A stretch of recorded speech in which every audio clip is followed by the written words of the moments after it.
আসসালামু আলাইকুম। অনেক দিন পরে আমি আবার পুডিং বানাইলাম। দেখেন কতটা পারফেক্ট হয়েছে, একদম স্টিকি, কোনো রকম ভেঙে যায়নি। আর ক্যারামেলটা একটু গাঢ় হয়ে গেছে, ব্যাপার না। এই যে আমি এখন ক্যারামেল বানিয়ে নিচ্ছি। এখানে আমি চিনির সাথে অল্প একটু পানি মিক্সড করছি। আর এটা 2 মিনিট পরে দেখেন এমন কালার হয়ে গেছে। এখন মগের ভিতরে আমি সেট করে নিচ্ছি, যেহেতু আমি মগের ভিতরেই বানাবো। আমি 2টা মগে সেট করে নিলাম।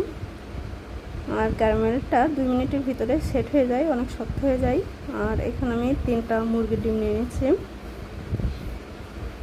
মুরগির ডিমের ভিতরে আমি পরিমাণ মতো চিনি দিয়েছি। যে যেমন মিষ্টি খাবেন সে তেমন চিনি দিবেন।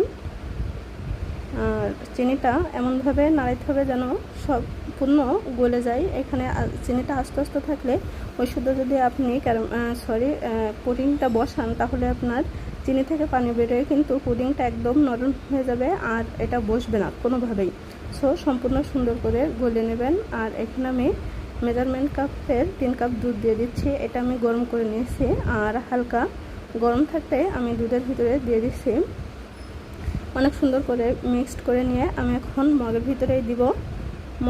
মগের ভিতরে দিলে পুডিংটা অনেক সুন্দর হয়। আর আপনারা স্টিলের পাত্রেও দিতে পারেন। এই যে আমার ক্যারামেলটা সেট হয়ে গেছে। এখন আমি দুধ আর ডিমের মিশ্রণটা ঢেলে দিলাম। এখন আমি কাগজটা ভিজিয়ে নিয়ে আমি উপরে দিয়ে দিচ্ছি, যেন ভিতরের হাওয়া বাইরে না বেরোতে পারে। যেহেতু আমার কাছে ফয়েল কাগজ নাই, আমি এটা ইউজ করছি। আমি কিন্তু পেপারটা ভিজিয়ে নিয়েছি, তারপরে দিয়েছি। আর এখানে যে আমি হাঁড়িতে পানি বসিয়ে দিয়েছি, এখন হাঁড়ির ভিতরে এটা দিয়ে দিব।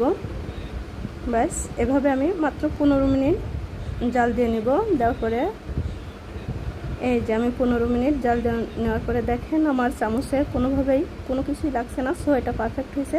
এখন আমি 1 ঘন্টার জন্য ফ্রিজে রেখে দিয়েছি। 1 ঘন্টা পরে ফ্রিজ থেকে বের করে এই যে আমি নামিয়ে নিলাম।